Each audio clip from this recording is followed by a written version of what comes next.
Dinosaur का अंत नई प्रजाति के लिए एक सुनहरा अवसर लाया था। वो प्रजाति थी मैमल्स की। मैमल्स यानी स्तनधारी जीव। इन्होंने इस प्रलय से तो खुद को बचा लिया क्योंकि ये जिंदा रहने के लिए जमीन में रहने लगे थे। इन्होंने वो सब खाना शुरू कर दिया जिससे वे जीवित रह पाते। उस महाप्रलय के बाद पृथ्वी धीरे धीरे सामान्य होने लगी थी। धरती पर फिर से नए पेड़ पौधे उगने लगे थे और धरती पर जो 5% जीव बचे थे उनमें एडेप्शन रेडिएशन प्रक्रिया से नई प्रजातियों ने जन्म लेना शुरू कर दिया था। इयोसीन इपॉक में 5.5 करोड़ साल पहले बंदर जैसी प्रजातियों ने जन्म लिया जिनकी आंखें सर में आगे की तरफ थी। वहीं इसी काल से सर में बदलाव हुआ और जो प्रजाति आई वह सीधे होकर चलने लगी थी। आज से लगभग 4 करोड़ साल पहले पृथ्वी में बदलाव शुरू होने लगे जिससे पृथ्वी के 2 महाद्वीप पास आने लगे। ये वही जगह है जहां आज हम भारतीय रहते हैं। ये है इंडिया। वहीं दोनों महाद्वीप के टकराने से हिमालय जैसे विशालकाय पर्वत खड़े होने लगे। इन पर्वतमालाओं की वजह से धरती का मौसम बदलने लगा जिससे पृथ्वी ठंडी होने लगी। इस पर्वतमाला से बनने वाला बर्फ आगे चलकर कई नदियों का निर्माण करने लगा। यह वह नदियां हैं जिससे आज हमारी आधी से ज्यादा आबादी को पीने का पानी मुहैया होता है। इयोसीन इपॉक में लगभग 3 करोड़ साल पहले ग्लोबल कूलिंग हुई। घास के मैदान बढ़ने लगे और जंगल घटने लगे। 1 करोड़ साल पहले पृथ्वी वह रूप लेने लगी थी जिसे हम आज देख रहे हैं। लगभग आज से 40 लाख पहले धरती के टेक्टोनिक प्लेट में हलचल हुई और अफ्रीका के पूर्वी इलाकों में एक नई पर्वत श्रृंखलाओं का निर्माण हुआ। ये पर्वत श्रृंखलाएं थी ईस्ट अफ्रीकन रिफ्ट वैली।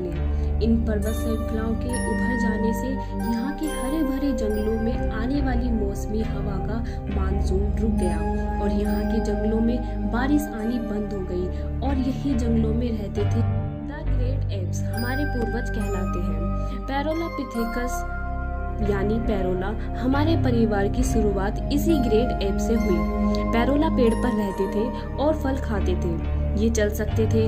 आम धारणा की उलट सीधे चलने की क्षमता टहनियों पर विकसित हुई। बाइपैरलिज्म यानी 2 पैरों पर चलना एप्स की खोज थी। आगे चलकर ये द ग्रेट एप्स जलवायु और जगह के अनुसार बदल गए। कुछ चिंपैंजी और गोरिल्ला में विकसित हुए तो कुछ इंसानों में विकसित होने लगे। वो पूरे अफ्रीका में फैले हुए थे। बारिश न होने की वजह से जंगल सूख गए जिसके कारण खाने की समस्या होने लगी और इसीलिए ये पेड़ों से उतरकर खाने की तलाश में जमीन पर उतरने लगे। ये है एडिपिथेकस रेमिडस हमारे पूर्वज। इन्होंने जमीन पर मानव इतिहास का पहला कदम रखा। इनका दिमाग एक संतरे जितना बड़ा था और इनकी लंबाई 4 फीट थी। ये हमारे वंश के सबसे पहले सीधे चलने वाले जीव थे। कई हजार सालों के विकास क्रम के बाद ये 2 पैरों पर चलने लगे। इससे ऊर्जा का कम खर्च होती थी और ये चलते चलते भी खा सकते थे। समय के साथ साथ विकास की प्रक्रिया चलती रही। 23 लाख साल पहले हमारे पूर्वजों का दिमाग काफी बड़ा हो गया था। ये थे होमो हैबिलिस। इन्होंने पहली बार पत्थर को हथियार के रूप में इस्तेमाल किया। पत्थर के इस्तेमाल ने अंगूठे और उंगलियों को मजबूती दी जिससे हम और अधिक कुशल तरीके से इस्तेमाल करने में सक्षम हो गए। समय बीतता गया। अब हमारे पूर्वज समूह में अन्य जानवरों का शिकार करने लगे थे। ये थे होमो इरेक्टस जो अन्य जानवरों से ज्यादा होशियार थे। इन्होंने ही सबसे पहले आग का इस्तेमाल करना सीखा। आग की खोज हमारे पूर्वजों के लिए सबसे बड़ी खोज थी। ये उन्हें गर्मी, रोशनी, अंधेरों और जंगली जानवरों से सुरक्षा देती थी और इसी वजह से परिवार बनने लगे। इन्होंने आग पर मांस को पकाना सीख लिया था।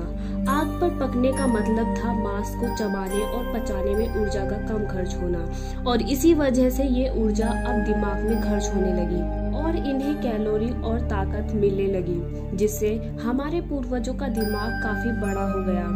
2 लाख साल पहले आज के इंसान ने अपना रूप ले लिया था। आवाज की जो नली हमारे पूर्वजों के गले के ऊपर थी वो अब नीचे आ गई थी। अब हम ज्यादा जटिल आवाजें निकाल सकते थे। पहली बार कोई जानकारी एक इंसान से दूसरे इंसान तक पहुंचने लगी थी। 1 लाख साल पहले इंसान कहीं भी जा सकता था। हमारे पास फुर्तीले हाथ और हथियार थे। हम बात कर सकते थे, आग को काबू में कर सकते थे।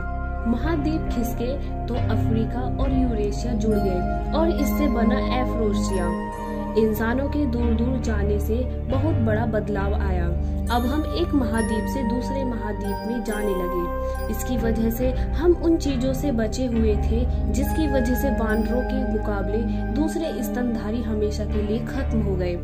करीब 50,000 साल पहले आइस एज शुरू हो गया और नॉर्थ पोल से आगे बढ़ने लगा। उसी वक्त इंसान चाइना और ऑस्ट्रेलिया तक पहुंच गया था। 30,000 साल पहले इंसान पहली बार यूरोप पहुंच गए जब बर्फ अपनी चरम पर था। हमने खुद को उस माहौल में डाल लिया। हम ज्यादा समझदार हो गए। उसके बाद हमने पूरी दुनिया में बस्तियां बसा ली। हमारा हुलिया, त्वचा, बाल और आंखों का आकार जलवायु और जगह के अनुसार बदल गया। हमने अपनी आवश्यकता के अनुसार खेती और जानवरों का पालन शुरू कर दिया। हमने कस्बों और शहरों का निर्माण शुरू किया। इसके बाद हमारी सभ्यता, संस्कृति का जन्म हुआ। हमने विज्ञान और गणित का इस्तेमाल शुरू किया जिससे हमें भविष्य में जाने के लिए ऊर्जा और तकनीक मिली। ये है हमारा समय। हमारा समय पूरी तरह विकसित है, लेकिन ये तो अभी शुरुआत है। हमें अभी और आगे जाना है, आने वाली चुनौतियों का सामना करना है और खुद को और विकसित और आधुनिक बनाना है। दोस्तों, आज के एपिसोड में इतना ही। वीडियो अच्छा लगा हो तो प्लीज लाइक करें और चैनल को सब्सक्राइब कर हमारा सपोर्ट जरूर करें। नमस्कार।